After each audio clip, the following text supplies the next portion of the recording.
Shri T Harish Rao గారు. ఉప ముఖ్యమంత్రి గారు సమాధానాన్ని దాటవేసే ప్రయత్నం చేశారు అధ్యక్ష.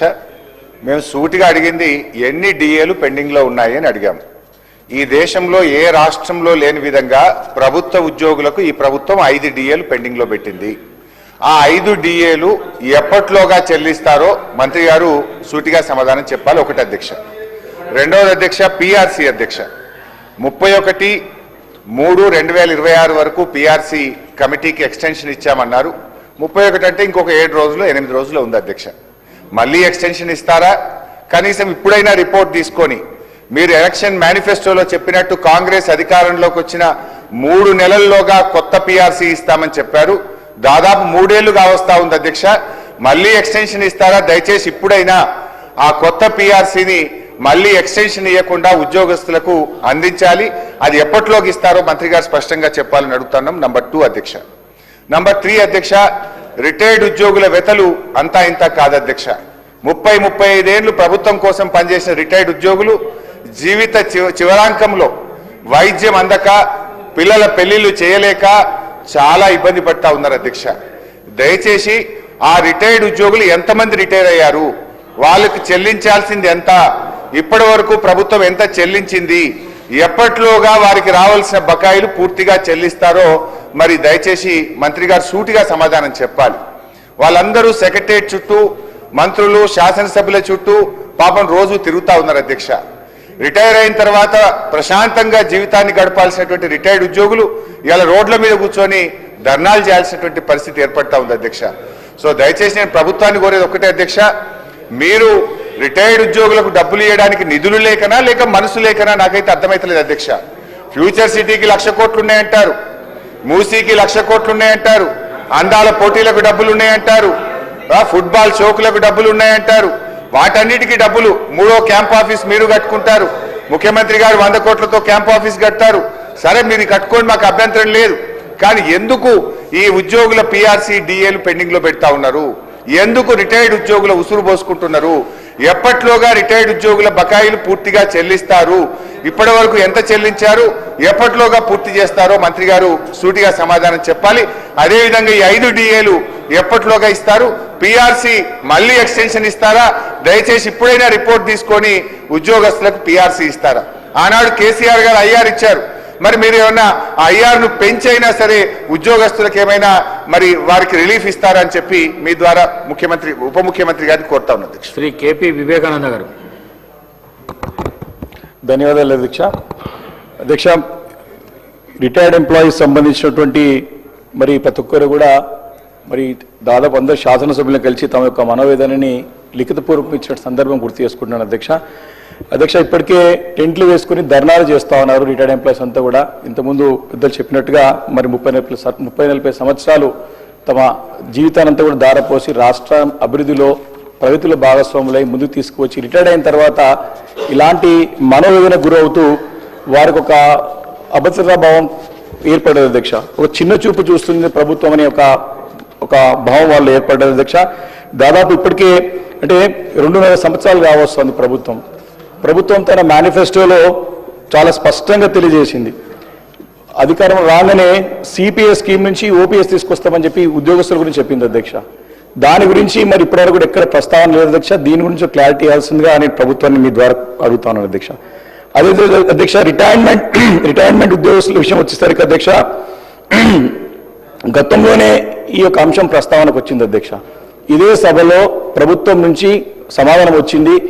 దాదాపు 10,000 కోట్లు ఈ రోజు వరకు మాకున్న అంచనా ప్రకారం సబ్జెక్ట్ టు కరెక్షన్ దాదాపు ఈ రోజు వరకు ఈ బెనిఫిట్స్, స్టాచ్యుటరీ బెనిఫిట్స్ ఏమిటంటే ఉద్యోగస్తులు తమకు హక్కుగా రావాల్సిన డబ్బులు అధ్యక్ష 10,000 కోట్ల రూపాయల వరకు బకాయిలు పడ్డాయని స్పష్టంగా తెలియవస్తుంది అధ్యక్ష. దానిపైన ఏమైనా కరెక్షన్స్ చేయొచ్చు గౌరవ ఉప ముఖ్యమంత్రి గారు. ఇదే ఒక చెల్లింపులకు ఏ రకంగా చెల్లిస్తారు, ఎప్పుడో చెల్లిస్తారన్న ప్రశ్నకి ప్రభుత్వం నుండి నెలకి 700 కోట్ల రూపాయలు ఇస్తామని చెప్పి ఇదే సభలో ఇచ్చిన మాట వాస్తవమా కాదా, దానికి స్పష్టంగా సమాధానం చెప్పాలా. చేస్తే వెల్ అండ్ గుడ్, కానీ చేయలేదు కాబట్టి ఎందుకు చేయలేకపోతున్నారు మరి సభలో అనౌన్స్ చేసినటువంటి ప్రభుత్వమే చేయలేకపోతే మరి ఉద్యోగస్తులు ఇప్పటికీ ఒక ప్రశ్నకి సమాధానం, ఈ ప్రశ్న గురించి యావత్ తెలంగాణ రాష్ట్రంలో ఉన్నటువంటి ఉద్యోగస్తులు రిటైర్డ్ ఉద్యోగస్తులు ఎంతో ఆశతోని ప్రభుత్వం నుంచి సమాధానం వేచి చూస్తా ఉన్నారు. వారికి భరోసా కల్పించాలా, వారికి నమ్మకం కల్పించాలా. మీరు ఇచ్చిన మాట గతంలో నిలబెట్టుకోలేదు, ఇప్పుడు కూడా నిలబెట్టుకునే విధంగా చేయకపోతే మాత్రం మనపై నమ్మకం పోతుంది, ప్రభుత్వం విశ్వాసం కోల్పోతుంది అని చెప్పి ఈ సందర్భంగా మనవి చేస్తున్నారు అధ్యక్ష. మరి అదేవిధంగా ఇప్పుడు రిటైర్మెంట్ బెనిఫిట్స్ ఏమైనా కావాలంటే కోర్టుకు వెళ్ళి డైరెక్షన్స్ వస్తే తప్ప వారికి వస్తలేదు అధ్యక్ష. లేకపోతే మరి దళారులను పట్టుకొని, మీడియేటర్లను పట్టుకొని సెక్రటరియట్ చుట్టూ తిరుక్కుంటూ దళారులను నమ్ముకొని కమిషన్లు ఇచ్చుకుంటేనే వారికి ఈ యొక్క బకాయిలు వస్తున్నాయి అధ్యక్ష. ఇది స్పష్టంగా బయట కనపడుతుంది అధ్యక్ష. కాబట్టి ఇలాంటి పరిస్థితి రానివ్వకుండా మరి ఉప ముఖ్యమంత్రి గారు దీన్ని ఖచ్చితంగా రిటైర్మెంట్ ఉద్యోగస్తుల యొక్క చెల్లింపులకు ఇవ్వాలి అధ్యక్ష. ఎందుకంటే దాదాపు 30 మంది ఉద్యోగస్తులు చనిపోయారు అధ్యక్ష ఈ మధ్య కాలంలో అధ్యక్ష. ఒక ఉదాహరణ, మల్లయ్య మైసయ్య అని చెప్పేసి ఖమ్మం జిల్లా అధ్యక్ష, ఉప ముఖ్యమంత్రి గారి జిల్లాకు సంబంధించినటువంటి ఒక పోలీస్ ఉద్యోగి మైసయ్య అని ఆయన హాస్పిటల్ బిల్లు కట్టలేక మరి చనిపోయే సంగతి చూశాం అధ్యక్ష. వారితో పాటు శ్రీనివాస్ గారు అని చెప్పేసి మరి జనగామ జిల్లాకు సంబంధించినటువంటి వారు అధ్యక్ష. మరి మాకు party legislative ఉపనాయకులు Harish Rao interview అయిన తర్వాతనే మాట్లాడిన తర్వాతనే వాళ్ళకి 29 లక్షలు వాళ్ళు రావాల్సినటువంటి బెనిఫిట్స్ చెల్లించడం జరిగింది అధ్యక్ష. అంటే ఇంతమంది అంటే రిటైర్డ్ చెప్పుకోలేక వారు మనోవేదన తెలియలేక ఈ రకంగా చనిపోతున్న సంగతి కూడా నేను మీ ద్వారా గౌరవ ఉప ముఖ్యమంత్రి దృష్టికి తీసుకొస్తున్నాను అధ్యక్ష. కాబట్టి ఇది చాలా ఇంపార్టెంట్ ఇష్యూ అధ్యక్ష. ఈరోజు తెలంగాణ రాష్ట్రంలో ఉన్నటువంటి యావత్ ఉద్యోగస్తులు అదేవిధంగా మన రిటైర్డ్ ఉద్యోగస్తులు వేచి చూస్తున్నారు. వారికి నమ్మకం కలిగే విధంగా మాట ఇచ్చిన వారిని నిలబెట్టుకోవాలని చెప్పేసి కూడా మీ ద్వారా నేను గౌరవ ఉప ముఖ్యమంత్రి గారిని కోరుతా ఉన్నాను అధ్యక్ష. Thank you. Doctor Kalvakuntla Sanjay. ధన్యవాదాలు అధ్యక్ష, అవకాశం ఇచ్చినందుకు. ఇప్పుడే మా సీనియర్ శాసనసభ్యుడు మా డిప్యూటీ ఫ్లోర్ లీడర్ హరీష్ గారు మాట్లాడినట్టు, అదేవిధంగా వివేక్ గారు మాట్లాడిన అధ్యక్ష డిప్యూటీ సీఎం గారు మేము కొత్తగా రాజకీయాల్లోకి వచ్చినప్పుడు అందరూ చెప్పేవారు ఆయన అన్ని కూడా మానవీయ కోణంతో చూస్తాడు, చాలా మంచి మనసు అని చెప్పేసి అధ్యక్ష. డిప్యూటీ సీఎం గారి మీద గౌరవంతో చెప్తా ఉన్నాను, ఇవాళ ఒపీనియన్ పోయింది. ఎందుకంటే బయట ప్రతి వారం అధ్యక్ష నేను కాన్స్టిట్యున్సీ పోగానే పాపం రిటైర్డ్ ఎంప్లాయీస్ అందరూ వచ్చి ఎంత బాధేస్తా ఉంది అధ్యక్ష. నిన్న మళ్ళీ ఒకసారి అధ్యక్ష ప్రతి ఒక్క గవర్నమెంట్ ఎంప్లాయీ నిన్న నా దగ్గరకు వచ్చినా నిన్న కాన్స్టిట్యున్సీ పోతే, సార్ మా పిఆర్సీ గురించి మాట్లాడండి, మా 5 డిఏల గురించి మాట్లాడండి అని చెప్పి పట్టుబడతా ఉన్నారు అధ్యక్ష. బయట వాళ్ళందరూ ఎమ్మెల్యేలు ఎంపీల ఆఫీస్ చుట్టూ తిరుగుతా ఉన్నారు. దయచేసి డిప్యూటీ సీఎం గారిని మళ్ళీ రిక్వెస్ట్ చేస్తా ఉన్నాను, మీరు పెద్ద మనసుతో ఇప్పుడే హరీష్ గారు అడిగినట్టు స్ట్రేట్ గా జవాబు చెప్పండి. ఎప్పుడు ఇస్తారు మీరు డిఏలు, ఎప్పుడు పిఆర్సీ అపాయింట్ చేస్తారు మీరు అని చెప్పి స్ట్రైట్ గా ఆన్సర్ చేయాలని చెప్పి మీ అందరిని కోరుతాను. అదేవిధంగా పెన్షనర్ల బకాయిలు ఎప్పుడు ఇస్తారు? వాళ్ళు నిజంగా అధ్యక్ష మీ అందరికి తెలుసు, అందరు కూడా 60 ఏళ్ళు దాటిన వాళ్ళు వాళ్ళు పెన్షనర్లు అంటే వాళ్ళ ఆరోగ్యానికి కానీ వాళ్ళ ఇంట్లో పెళ్లిళ్ళకి కానీ వాళ్ళ ఇంట్లో దేనికి కూడా డబ్బులు లేని పరిస్థితి వాళ్ళ అధ్యక్ష. దయచేసి అన్ని సంవత్సరాలు వాళ్ళు కష్టపడి కాపాడుకున్న వాళ్ళ డబ్బుల్ని మేము లేమని చెప్తా ఉన్నాం తప్ప ఏదో గొంతమ్మ కోరికలు వాళ్ళు కోరట్లేదు. దయచేసి మీరు రెస్పాండ్ అవ్వాలని చెప్పి డిప్యూటీ సీఎం గారిని కోరుతానని అధ్యక్ష. గౌరవ ఉప ముఖ్యమంత్రి గారు.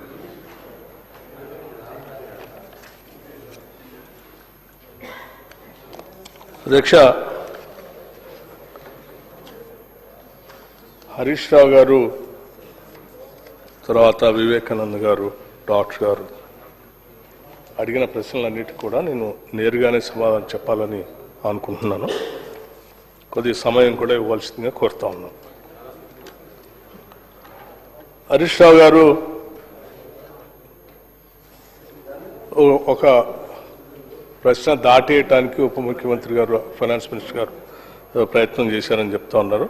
నేను దేన్ని దాటేయటానికి ప్రయత్నం చేయట్లేదు అధ్యక్ష. మీరు మీ ప్రశ్నలోనే చాలా స్పష్టత ఉంది, దానికి తగినట్టుగానే నేను ఆన్సర్ చేశాను తప్ప ఎక్కడ తప్పించడానికి ప్రయత్నం చేయలేదు అధ్యక్ష. ఎన్ని డిఏలు పెండింగ్లో ఉన్నాయనే ప్రశ్న లేదు. పెండింగ్ వాయిదాలతో పాటు ఉద్యోగులు పెంచుదలు కరువు భత్యం చెల్లింపులు పరిస్థితి ఏంటని అడిగారు. ఎన్ని ఉన్నాయంటే అన్ని లెక్క చెప్పేవాడు, అదే నాకు ఇప్పుడు కూడా ఇబ్బంది లేదు, చెప్తాను స్పష్టంగా. అధ్యక్ష, ఈ రాష్ట్ర ప్రభుత్వానికి మిత్రుడు చెప్పినట్టు డాక్టర్ గారు ఈ క్యాబినెట్లో ఉన్న ముఖ్యమంత్రితో సహా అందరు మంత్రులకి మానవీయ కోణం చాలా స్పష్టంగా ఉంది అధ్యక్ష. ప్రతి నిర్ణయం అటు ఉద్యోగస్తులు కానీ ప్రజల గురించి కానీ ఆలోచన చేసి సాధ్యమైనంత వరకు వాళ్ళ ప్రశ్నలు వాళ్ళ సమస్యలు పరిష్కారం చేయడం కోసం ప్రయత్నం చేస్తాం అధ్యక్ష. ఉదాహరణకి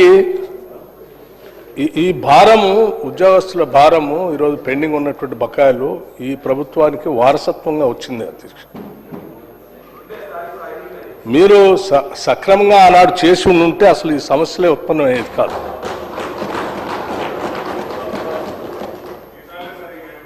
కరువు భత్యం డిఏ విషయంలో గత బీఆర్ఎస్ ప్రభుత్వం 1/7/2022, 1/1/2023 మరియు 1/7/2023 నుండి ఉద్యోగులకు ఇవ్వాల్సిన డిఏ బకాయిలు ఇవ్వకపోవటం వల్లనే ప్రస్తుత ప్రభుత్వమే ఇవ్వాల్సిన పరిస్థితి ఏర్పడింది. 3 డిఏ బకాయిలు మీరు పెండింగ్ పెట్టిపోయారు. 3 ఆ 3టిని మేము వచ్చిన తర్వాత వాటిని క్లియర్ చేశాం. మీరు మాట్లాడుతున్న ప్రతి మాట ఏదో ఉద్యోగస్తుల మీద మీకే విపరీతమైన ప్రేమ ఉంది, వాళ్ళ కోసం చేశారు, ఈ ప్రభుత్వానికి మానవీయ కోణమే లేదు. 100% ఈ ప్రభుత్వానికే మానవీయ కోణం ఉంది అధ్యక్ష. వీళ్ళు మాట్లాడే అన్నీ కూడా సక్రమంగా లేవు. తదుపరి ఇతర పెండింగ్ డిఏలను కూడా సాధ్యమైనంత త్వరగా ప్రాధాన్యత క్రమంలో విడుదల చేయటానికి మా ప్రయత్నం అంతా చేస్తా ఉన్నాం. ఈ ప్రభుత్వం ఏర్పడిన తర్వాత పెండింగ్లో ఉన్న కరువు భత్యాన్ని 22.75% నుండి 26.39%, 26.39% నుండి 30.03%, 13/6/2025 మరియు 30.03% నుండి 33.67% పెంచుతూ 12/1/2026 నాడు ప్రభుత్వ ఉత్తర్వులు జారీ చేయటమైంది. గత బీఆర్ఎస్ ప్రభుత్వం కేవలం రిటైర్మెంట్ బెనిఫిట్స్ చెల్లింపుల ఆర్థిక భారం తప్పించుకోవటానికే మార్చి 2021 నుండి ఉద్యోగుల పదవి విరమణ వయసుని 3 సంవత్సరాలకు పెంచారు. 4వ తరగతి ఉద్యోగులు 60 నుండి 67 సంవత్సరాలు మరియు ఇతర ఉద్యోగులకి 58 నుండి 61 సంవత్సరాలకు పెంచడం వల్ల మార్చి 2021 నుండి మార్చి 2024 మధ్యలో పదవీ విరమణ చేయవలసిన దాదాపు 17,000 మంది ఉద్యోగులు మార్చి 2024 తర్వాత పదవీ విరమణ చేయటం వల్ల వారికి చెల్లించాల్సిన పదవీ విరమణ ప్రయోజనాలు గత బీఆర్ఎస్ ప్రభుత్వం చెల్లించకుండా ఈ ప్రభుత్వంపై భారం వేసిన మాట వాస్తవం అధ్యక్ష. కేవలం వాటిని చెల్లించలేకనే మీరు దీన్ని పెంచారు. అంతేకాకుండా ఏప్రిల్ 2020 నుండి మార్చి 2021 వరకు ఉద్యోగులకు చెల్లించాల్సిన పిఆర్సి 2020 బకాయిలు కూడా పదవీ విరమణ సమయంలోనే చెల్లించే విధంగా గత ప్రభుత్వం తీసుకున్న నిర్ణయం కారణంగా ఏర్పడ్డ అదనపు భారాన్ని కూడా ఈ ప్రభుత్వమే చెల్లించింది. దానికి తోడు పదవీ విరమణ వయసును పెంచడం వల్ల ప్రస్తుత రిటైర్డ్ అవుతున్న ఉద్యోగుల సర్వీస్ పెరగటం వల్ల వారికి చెల్లిస్తున్న గ్రాట్యుటీ, సరెండర్ లీవ్, జీపీఎఫ్ వంటి ఆర్థిక ప్రయోజనాల్లో కూడా పెరుగుదల ఏర్పడి ఆ అదనపు భారం కూడా ప్రభుత్వమే మోయవలసి వచ్చింది. ఈ ప్రభుత్వమే మోయవలసి వచ్చింది. మొత్తంగా వారు గత ప్రభుత్వం చెల్లించాల్సిన రిటైర్మెంట్ ప్రయోజనాలు 3 సంవత్సరాలు వాయిదా వేసి మాపైకి, ఈ ప్రభుత్వం పైకి బదలాయించారు. అయినా ఈ చర్యతో అధిక ఆర్థిక ప్రయోజనం కూడా ఈ ప్రభుత్వం చెల్లించాల్సి వస్తుంది. దీంతో ఈ ప్రభుత్వంపై అదనపు భారం పడింది. అయినప్పటికీ కూడా మేము ఆ భారాన్ని కూడా మోస్తూ న్యాయం చేస్తున్నాం. గత బీఆర్ఎస్ ప్రభుత్వం డిసెంబర్ 2023 నాటికి 40,154 కోట్ల రూపాయలు వివిధ రకాల బిల్లులు పెండింగ్ పెట్టిన విషయం ఈ సభ ముందు శ్వేతపత్రం ద్వారా తెలిపిన విషయాన్ని కూడా నేను మరొకసారి గుర్తు చేస్తా ఉన్నాను అధ్యక్ష. అందులో ఉద్యోగస్తులకు సంబంధించి బకాయిలు 4,575 కోట్లకు పైగా ఉన్న విషయం కూడా తెలిసింది. గత ప్రభుత్వం ఎంతగానో పెండింగ్ బిల్లులు మా పైన మోపినప్పటికీ ఈ ప్రజాప్రభుత్వ అభివృద్ధి కార్యక్రమాలు మరియు ప్రజా సంక్షేమ కార్యక్రమాలు చేసుకుంటూనే ఉద్యోగులకు సంబంధించిన పెండింగ్ బిల్లులను కూడా సాధ్యమైనంత త్వరగా ప్రాధాన్యత క్రమంలో విడుదల చేయడానికి కృషి చేస్తూ ఉన్నాం. అంతేకాదు గత ప్రభుత్వం ఉద్యోగులు ప్రతి నెలా చెల్లించవలసిన జీతాల విషయంలో కూడా గత ప్రభుత్వ హయాంలో 15వ తేదీ వరకు కూడా చెల్లించలేనటువంటి పరిస్థితులను చూసి మనం అందరం గమనించాం, ఉన్నది కూడా. అటువంటి జీతాలు 1వ తారీఖు కూడా ఇవ్వలేనటువంటి పరిస్థితిలోంచి 15వ తారీఖు దాకా నెట్టివేసినట్టు ఆనాటి పరిస్థితులను సరిదిద్ది ఈ ప్రభుత్వం ప్రజాప్రభుత్వం అధికారంలోకి వచ్చిన తర్వాత ప్రతి నెల 1వ తేదీనే ఉద్యోగులకు జీతాలు చెల్లించడం ఈ ప్రభుత్వం చేస్తున్నటువంటి విషయం కూడా ఈ సభలో ఉన్నటువంటి సభ్యులు అందరూ గమనించవలసిందిగా నేను విజ్ఞప్తి చేస్తున్నాను. అంతేకాదు మిత్రుడు చెప్పినట్టు ఈ ప్రభుత్వం అధికారంలోకి వచ్చిన తర్వాత ఈ బిల్లులు పెండింగ్లన్నీ లెక్కేసి ప్రతి నెల 700 కోట్ల రూపాయలు పెండింగ్ బిల్లులు ఉద్యోగులకు ఇస్తామని చెప్పినటువంటి మాట ప్రకారం ప్రతి నెల 700 కోట్ల రూపాయలు ఉద్యోగుల పెండింగ్ బిల్లులు రిలీజ్ చేసుకుంటూ 1వ తారీఖు జీతాలతో పాటు ఈ పెండింగ్ బిల్లులు 700 కోట్ల రూపాయలు చేసుకుంటూ పోతా ఉన్నాం.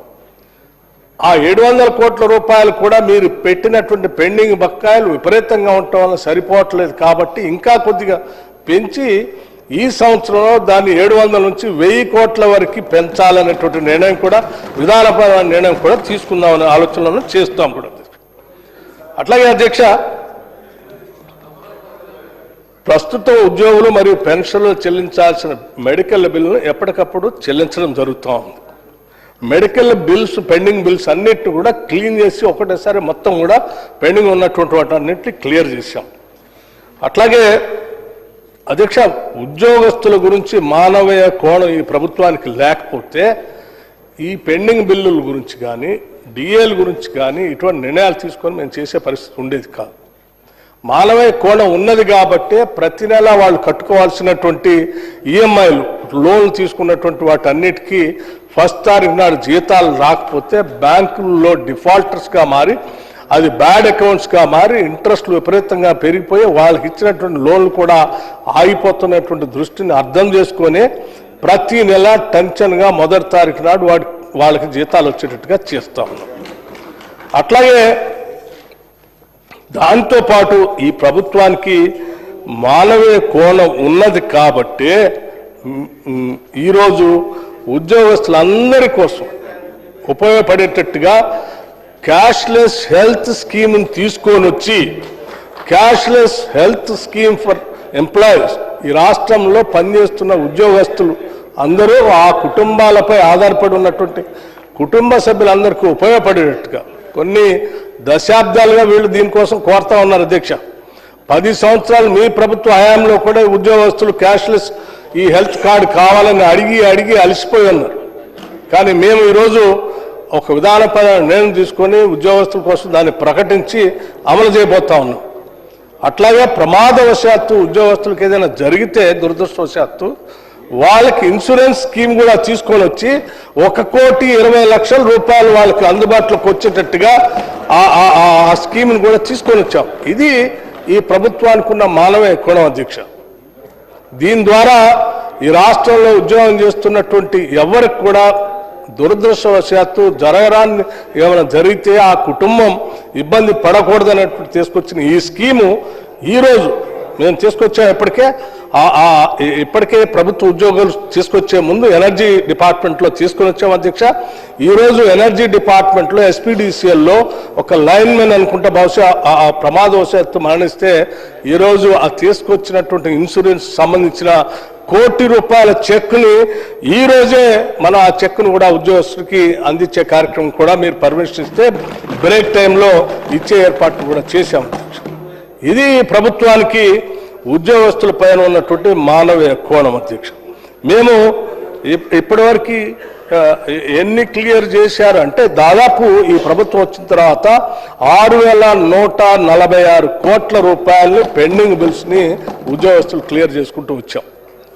మీరు అనేక రకాలైనటువంటి ఆర్థిక విధ్వంసాన్ని చేసి వ్యవస్థలన్నింటిని విధ్వంసం చేసి ఏ వ్యవస్థను కూడా సక్రమంగా నడవలేకుండా చివరికి పనిచేసే ఉద్యోగస్తులు కూడా నెల నెల జీతాలు ఇవ్వకుండా వాళ్ళ ఫైనాన్షియల్ ప్లాన్ కూడా చిన్నాభిన్నం చేస్తే ఈరోజు మేము ఎంతో నిక్కచ్చిగా ఆర్థిక క్రమశిక్షణతో సాధ్యమైనంత వరకు వీటన్నింటినీ సరిచేస్తూనే ఉద్యోగస్తులకు మొదటి నెల జీతాలు ఇస్తూనే వాళ్ళకు కావాల్సినటువంటి క్యాష్లెస్ హెల్త్ కార్డుని ఇస్తూనే ప్రమాదవశాత్తు ఏదైనా జరిగితే చేసేటువంటి ఈ స్కీమ్ని కూడా తీసుకొని వస్తూ ఈరోజు రాష్ట్రంలో ఉన్నటువంటి ఉద్యోగస్తుల కోసం ఎవరైనా ఆలోచన చేస్తున్నారంటే ఇందిరమ్మ ప్రభుత్వం, ప్రజాప్రభుత్వం, ఈ ప్రభుత్వమే చేస్తుంది తప్ప మీరు చేయలేదు. మీరు ఈరోజు అన్ని పెండింగ్ పెట్టి వాళ్ళకి కావాల్సిన ఇబ్బందులను పెట్టి ఈరోజు మొసలి కన్నీరు గారుస్తూ ఉద్యోగస్తుల కోసం మీరున్నారు అని అంటే ఎవరు ప్రజలు నమ్మే పరిస్థితులు లేరు అధ్యక్ష.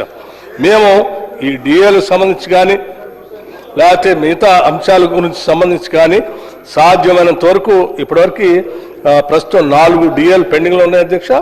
వాటిని కూడా వీటన్నిటిని కూడా విధానపరమైన నిర్ణయాలు తీసుకొని ఉద్యోగస్తులకి పెండింగ్ బిల్స్ కానీ వారు పెన్షనర్స్ ఇబ్బందులు చెప్పారు అధ్యక్ష. ఎస్, పెన్షనర్స్ వాళ్ళందరూ కూడా ఆలోచన చేసి సాధ్యమైనంత వరకు పెన్షనర్స్కి మొట్టమొదటిగా కావాల్సింది హెల్త్ సంబంధించినటువంటి బిల్స్. మా ఫైనాన్స్ డిపార్ట్మెంట్లో అందరం కూర్చొని ఈ రాష్ట్రంలో ఏ ఉద్యోగి కూడా గతంలో పెన్షనర్స్ ద్వారా వచ్చినటువంటి మెడికల్ బిల్స్ ₹1 కూడా పెండింగ్ ఉండటానికి లేదు. ఎవ్రీ మంత్ జీరో చేసేసేయాల్సింది అని చెప్పి స్పష్టమైనటువంటి ఆదేశాలు ఇచ్చాం. ఇది మాకున్నటువంటి మానవ కోణం అధ్యక్ష.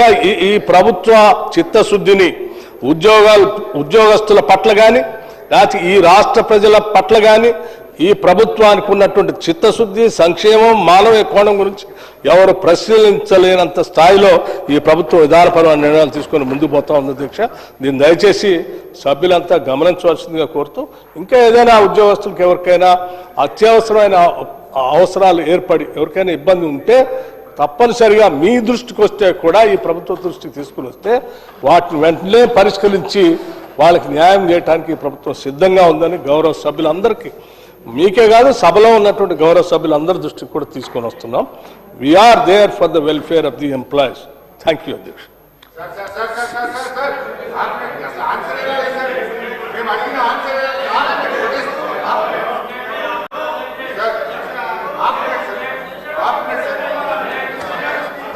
అధ్యక్ష, గౌరవనీయులు భట్టి గారు మేము అడిగిన ఏ ప్రశ్నకు కూడా సూటిగా సమాధానం చెప్పలేదు అధ్యక్ష. ఇప్పుడు మానవీయ కోణము అనేటువంటిది భట్టి గారి మాటల్లో కనబడుతుంది తప్ప చేతల్లో ఎక్కడ కనబడతలేదు అధ్యక్ష. అధ్యక్ష, మేము ఈరోజు సూటిగా 5 డిఏలు ఎప్పట్లోకి ఇస్తారు, పిఆర్సీ ఎప్పట్లోకి అమలు చేస్తారు, సిపిఎస్ ను ఎప్పట్లోకి అమలు చేస్తారని సూటిగా అడిగాం అధ్యక్ష. వారు ఎంతసేపు గత ప్రభుత్వం మీ గవర్నమెంట్ వచ్చి 2.5 ఏళ్ల తర్వాత కూడా ఇంకా గత ప్రభుత్వం మీదనే పడి ఏడుస్తారు అధ్యక్ష. అధ్యక్ష, మా ప్రభుత్వ హయాంలో 88,000 మంది ఉద్యోగులు రిటైర్ అయ్యారు. ఇయర్లీ కూడా లెక్క చెప్పమంటే చెప్తా. బీఆర్ఎస్ 9 ఏళ్ల కాలంలో 88,000 మంది ఉద్యోగులు రిటైర్ అయితే వారందరికీ పెన్షన్ బెనిఫిట్లు మేము ఇచ్చాము. మీరు ఎప్పట్లోకి ఇస్తారో చెప్పండి. సో ఈ ప్రభుత్వం పెన్షన్ బెనిఫిట్లు రిటైర్డ్ ఉద్యోగులకు ఇవ్వడం పట్ల, పిఆర్సీ డిఏ విషయంలో, సిపిఎస్ విషయంలో ఉద్యోగుల పట్ల మోసపూరిత వైఖరికి నిరసనగా బీఆర్ఎస్ పార్టీ తరఫున తీవ్రమైన నిరసన తెలియజేస్తూ వాకౌట్ చేస్తున్నాం అధ్యక్ష.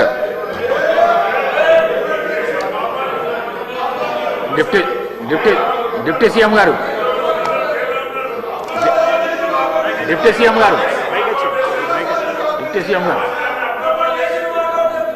అధ్యక్ష, నేను ఇంత స్పష్టంగా చెప్పాను.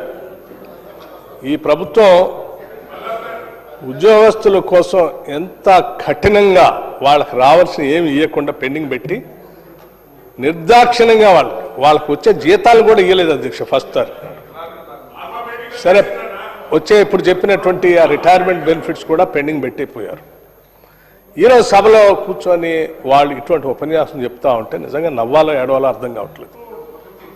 ఈ ప్రభుత్వం మానవీయ కోణం లేకపోతే వాళ్ళు పెట్టినటువంటి ఇబ్బందులకి, చేసిన ఆర్థిక విధ్వంసానికి మేము మొదట రాగానే ఉద్యోగస్తులు 1వ తారీఖు నాడు జీతాలు ఇవ్వాలన్నటువంటి ఆలోచన, ఎన్ని ఇబ్బందులున్నా వాళ్ళకి ఇంప్లిమెంట్ చేసే ప్రక్రియలో ఇంతవరకు ఎటువంటి సమస్య రాలేదు కదా అధ్యక్ష.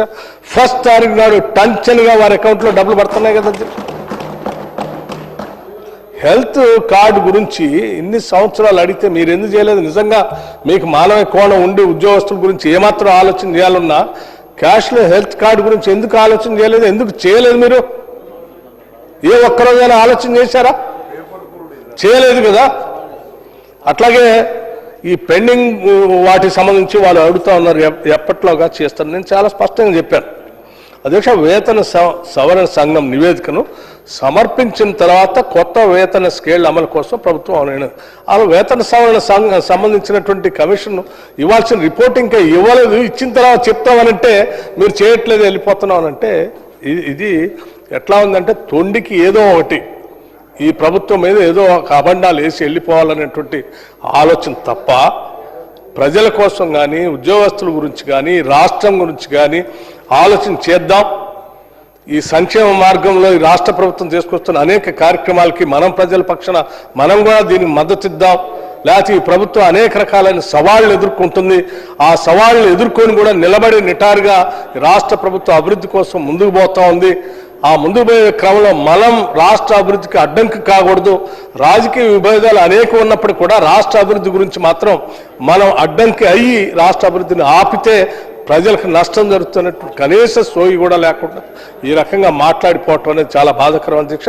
నేను ఇప్పటికి కూడా చెప్తా ఉన్నాను మీ ద్వారా, రాష్ట్ర ప్రభుత్వ ఉద్యోగుల గురించి కానీ ప్రజల గురించి కానీ రాష్ట్ర ప్రభుత్వం చాలా సిద్ధశుద్ధితో పనిచేస్తూ ఉంది అధ్యక్ష. రాష్ట్రంలో ఉన్నటువంటి ఉద్యోగ సంఘాల నాయకులతో కూడా ఎప్పటికప్పుడు, గతంలో ఎప్పుడు ఉద్యోగ సంఘాల నాయకులతో వాళ్ళు చర్చలు కూడా చేయలేదు అధ్యక్ష. మేము జేఏసీ వాళ్ళందరితో అనేక సార్లు కూర్చొని వాళ్ళ సమస్యలన్నీ విని సాధ్యమైనంత వరకు పరిష్కారం చేయడం కోసం ఉన్నాయన్నీ చేసుకుంటూ పోతున్నాం. అందుకే ఇవాళ ఉద్యోగస్తులు ఈ ప్రభుత్వం చేస్తున్న అన్ని సంక్షేమ కార్యక్రమాలు సాధ్యమైనంత వరకు పై స్థాయి నుంచి చీఫ్ సెక్రటరీ నుంచి కింద గ్రామంలో పనిచేస్తున్నటువంటి గ్రామ పరిపాలన అధికారి వరకు కూడా ఈ ప్రభుత్వం తీసుకొచ్చే అన్ని సంక్షేమ కార్యక్రమాలు లేకపోతే ఇతరత్ర అభివృద్ధి కార్యక్రమాలను ప్రజల దగ్గర తీసుకుపోయే క్రమంలో ఈ ప్రభుత్వంతో కలిసిమెలిసి వారంతా పనిచేస్తూ ఉన్నారు.